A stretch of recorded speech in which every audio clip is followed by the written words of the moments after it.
I think people are captivated by story because that's the way we speak to each other.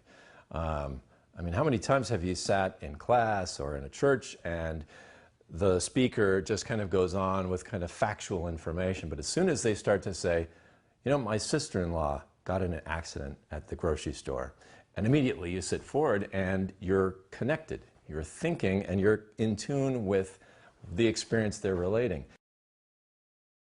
And that is just hardwired into our brains. I think because we're so social, you know, God made us such social creatures dependent on each other that it's just kind of hardwired into us.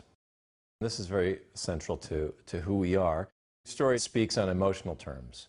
It's not just a string of factual information. It's always laden with some sort of meaning, emotional meaning. Positive and negative charges, you know, we like to talk about as we're building the stories, like nothing is just neutral. When it is, you have to charge it with something. That's, you know, in our business we call it exposition, like stuff that you need to know to understand the story. Like, you know, in Monsters Incorporated, all right, there are these doors that you go through and they're portals between the monster world and the human world. That's just stuff you need to know to get the rest of the story. If I just presented it to you that way, you start to zone out. It's like being back in, you know, 5th grade math class or something. So we always try to turn it or embed it with some positive or negative charge to the character. You know, Sully goes through, and when he goes through, he scares the kid and he scores points. And so, yeah, there's something you're learning about from the character standpoint that is positive or negative. All that to say, stories have an emotional importance that, as we tell stories to each other, even something like I went to the grocery store today and you wouldn't believe it, the milk falls and it goes all over so already there you realize, oh, that puts me in an uncomfortable place. You're listening, you're empathizing, you can imagine what that would be like. There's milk on your shoes and on the guy next to you, and it affects you more than just the factual information would.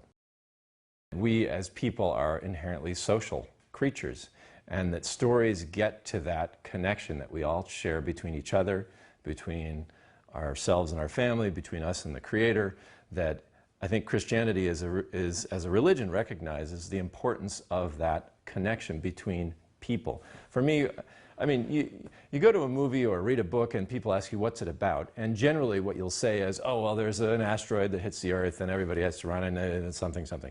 To me, what I always look for is what's kind of beneath the hood. What's really driving it? It's usually relationships.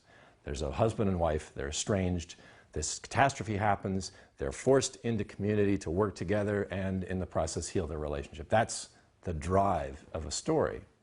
And it's what's driving us in real life. Story is a mystery. I mean, it's a little like us. You know, you can sit and analyze what chemically people are made of. You can analyze and figure out the brain and the structure and how neurons transmit memory and da-da-da. But there's still, at the heart of it, some mystery that only God knows. And that, I think, is what stories touch at. When you have a really good story, they're kind of reaching for that unknown. And I kind of feel like that's what art does, is it takes something that is kind of beyond words. You can talk around it, but you can't quite grab onto it with words. But it has to do with what that elusive nature of what it is to be human.